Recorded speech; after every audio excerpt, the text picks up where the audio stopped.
Over the state work period, as senators attended business back home, the Biden administration's reckless decision to retreat from Afghanistan was carried through to a damaging and deadly end.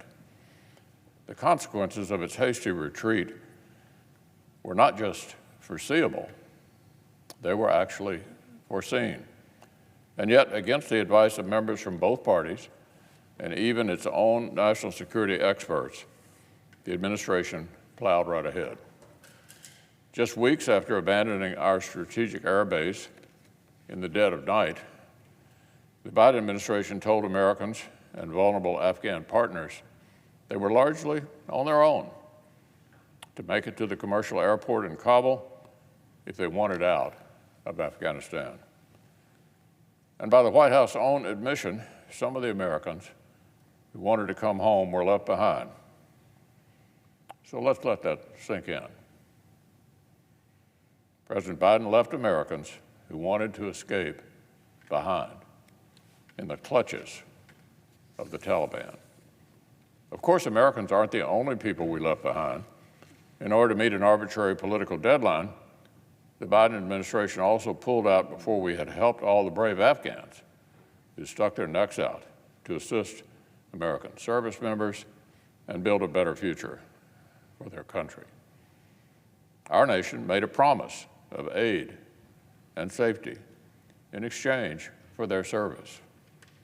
And on this president's watch, we actually failed to keep the promise. We left Americans and vulnerable Afghans behind. The administration naively expected the Taliban to behave like any law-abiding member of the so-called international community, supposedly subject to tremendous leverage for recognition and for funding. Well, our adversaries are sending emissaries to the Taliban, and the terrorists in Kabul seem unconcerned with diplomacy. Trust in the Taliban to ensure safe passage to the airport for evacuees was fatally misplaced. And anyone who expected the group to become inclusive should now rightly expect to literally be laughed out of the room. The administration confidently insisted it would own the consequences of its withdrawal efforts. But as soon as their lack of planning bore real, deadly consequences, it pointed the blame at everyone but the reflection in the mirror.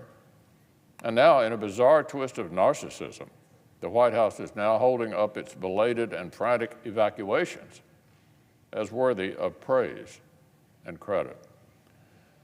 So, Madam President, where are we now? A wall outside the compound that until recently housed the U.S. Embassy in Kabul now bears a mural of the Taliban flag. 4 terrorists, once detained at Guantanamo Bay, now hold senior positions in the Taliban regime. And in the void left by our coalition's withdrawal, we're less able to collect intelligence and fight terrorists on their own soil. Madam President, this failure was entirely avoidable. The consequences were totally foreseeable. And the stain on our retreat has left America more endangered, less credible, and with fewer capabilities in the face of real and growing terrorist threats.